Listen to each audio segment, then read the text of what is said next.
All right, today we're going to do a deep dive into Polycab India. We're looking at what the pros are saying about this absolute powerhouse in the electrical sector. We're going to see what makes it tick, and more importantly, what the future might hold. Let's jump right in. Okay, first up, this number, 22.8%. So what is that? Well, that's Polycab's compound annual profit growth rate for the last 5 years. I mean, that's a seriously impressive number, right? It tells you this isn't just a fluke, this is a company that's been on an absolute tear. So, the big question is, how'd they pull it off? So to really get those numbers, you've got to understand the business itself. And what we're talking about here is a true giant in the Indian market. I mean, this company is literally wired into the country's infrastructure. So, at its heart, Polycab makes the stuff that powers everything.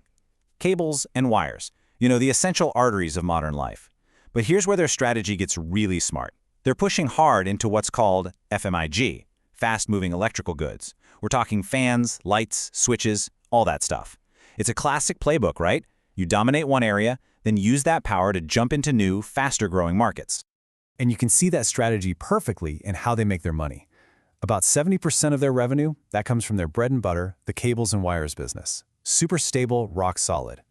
But that other 30%, that's coming from that exciting FMEG segment.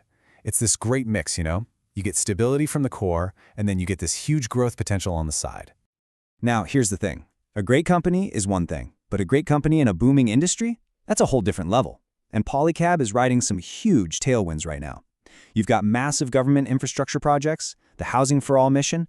All of this requires a ton of electrical goods. And on top of all that, the market's shifting. Business is moving away from the small, unorganized guys and straight to the big, trusted players, like Polycab. So you get the picture. They're definitely in the right place at the right time. But is the company itself actually healthy? Let's dig into the bull case, because honestly, it paints a really strong picture. Okay, check out this number, 18.2%. This is their return on equity, or ROE. Now, what does that actually mean? It's basically a report card on how well they use their investors' money to make more money. And let me tell you, a number like this, that's a very good grade. It's a sign of a super efficient company. And it's not just that one number either. When you look at the analysis, you see strength everywhere. I'm talking consistent growth in revenue and profit, not a lot of debt, tons of cash coming in. It's the kind of financial health report that just screams, these guys know what they're doing. So what protects all this financial goodness? Well, investors love to talk about a moat, basically a big defensive wall around the business that keeps competitors out. And Polycab's moat is huge. They're number one in their main market, they've got a brand people have trusted for decades, a gigantic distribution network, and just sheer manufacturing power. It's tough to compete with that. And when you look at how the analysts scored them, it all lines up.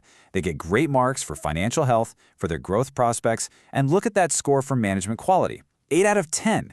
I mean, it really looks like this company is just firing on all cylinders. So, let's recap. Market leader? Check. Amazing financials? Check. A strong competitive moat? Check. It almost sounds perfect, doesn't it? Too good to be true, maybe? And that brings us to the big question. Is it the perfect investment? Well, this is where things get interesting. Because here's the thing about great companies. They don't come cheap. And according to the analysis, the price tag to get a piece of Polycab is, well, it's pretty steep. This is really the heart of the whole dilemma in this report. Let me give you an analogy. Think of it like buying a house. Polycab is that beautiful, perfectly built house in the best neighborhood. Everyone knows it's the best one on the street. So what happens? The asking price goes through the roof. That's kind of what we're looking at here. And this chart right here just lays it all out.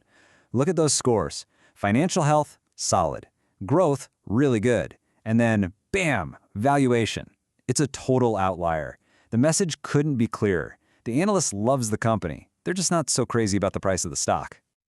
And if you want the hard data, just look at the price-to-earnings ratio, or PE. It's just a simple way to see how expensive a stock is. And Polycab's is almost 75. Compare that to its competitors. It's way higher. You are paying a serious premium for the quality that Polycab brings to the table. And this quote from the report just nails it. The analyst is basically saying, look, Polycab is a better company, so it should be more expensive. We get that. But is it so much better that it justifies this huge a price gap? And their answer is pretty clear. The premium they're charging seems a little excessive. So you have this conflict, right? An amazing business on one hand and a really expensive stock on the other. How does the analysis square that circle? Let's get to the final verdict. It all comes down to a balancing act. On one side of the scale, you've got all the good stuff we've been talking about. Market leadership, fantastic financials, that huge distribution network. But on the other side, you've got the risks.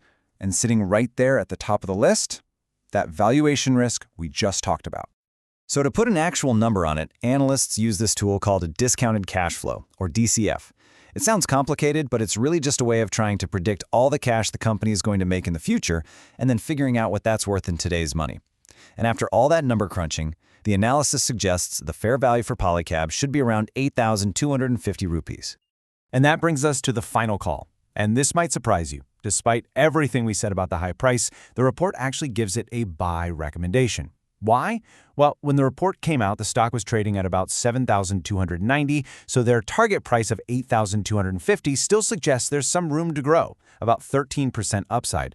But, and this is a really big but, this recommendation comes with a huge catch. To justify that premium price and hit that target, Polycab needs to keep growing its earnings by 12 to 15%, year after year for the next 5 years. As the report puts it, that leaves a very, very limited margin for error. Basically, they have to be close to perfect. So, at the end of the day, the whole analysis boils down to this one simple bet. It's a bet that a premium company will deliver the almost perfect performance needed to justify its premium stock price. And that leaves us with one final question for you to think about. Are you paying for the quality that's already there? Or are you paying for a future that still has to be perfectly executed?